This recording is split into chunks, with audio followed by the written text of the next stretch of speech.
আজকাল ভাই ফেসবুকে আসাই যায় না।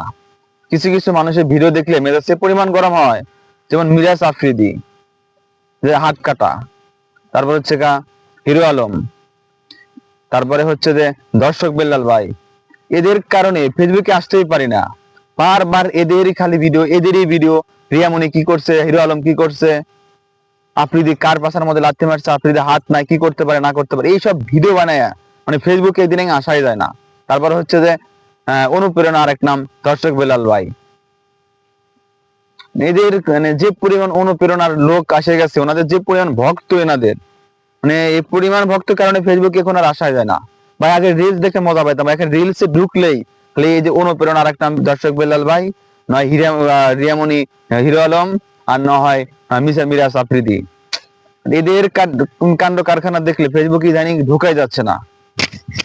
কি হয়েছে ফেসবুকে আল্লাহ ভালো জানে ভাই। বিরক্ত অতিষ্ঠ হয়ে গেছি ভাই, ফেসবুকে আর সময় কাটানো যাচ্ছে না। আল্লাহর রাস্তায় ভিডিও গুলো একটু কম করেন ভাই, করেন কিন্তু কম করেন।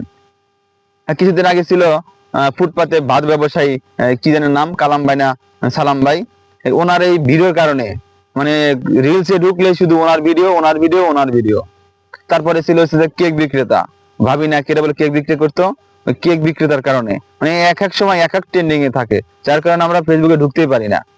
আল্লাহ যদি থেকে কবে মুক্তি দিব আল্লাহ ভালো জানেন।